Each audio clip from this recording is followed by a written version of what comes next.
देह पर ही रहेगा। देह पर आए क्रोध का कुछ अर्थ नहीं है जब तक कि चेतना उससे आंदोलित न हो।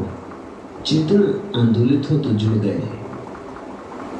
फिर इससे उल्टा भी सच, भावों को बदलो, श्वास बदल जाती।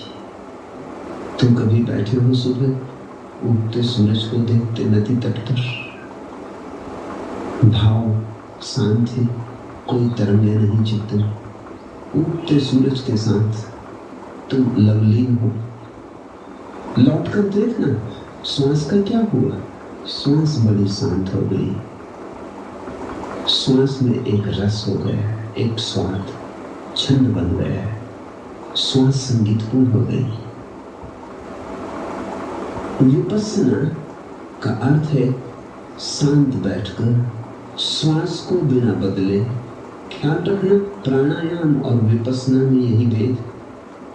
प्राणायाम में श्वास को बदलने की चेष्टा की जाती है, विपस्सना में श्वास जैसी है वैसी ही देखने की आकांक्षा है। जैसी है, उबड़ है खाबड़ है, अच्छी है बुरी है, तेज है शांत है, दौड़ती है भागती है ठहरी है, जैसी है। बुद्ध कहते हो तुम अगर चेष्टा करके श्वास को किसी तरह नियोजित करोगे तो चेष्टा से कभी भी महत्व फल नहीं होता। चेष्टा तुम्हारी, तुम ही छोटे हो, तुम्हारी चेष्टा तुमसे बड़ी नहीं हो सकती। तुम्हारे हाथ छोटे, तुम्हारे हाथ की जहां जहां छाप होगी वहां वहां छोटा तुम होगा। इसलिए बुद्ध ने ये नहीं कहा है कि श्वास को तुम बदलो।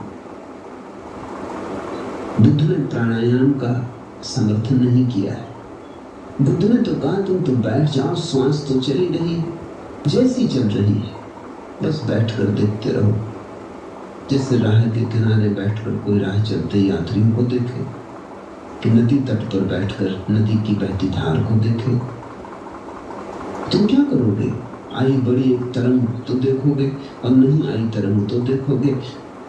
राह पर निकली कारें बसें तो देखोगे, नहीं निकली तो देखोगे, गाय भैंस निकली तो देखोगे। जो भी है जैसा है उसको वैसा ही देखते रहो। जरा भी उसे बदलने की आकांक्षा आरोपित न करो। बस शांत बैठकर श्वास को देखते रहो। देखते देखते ही श्वास और शांत हो जाती, क्योंकि देखने में ही शांति है। और निर्चुनाव, बिना चुने देखने में बड़ी शांति।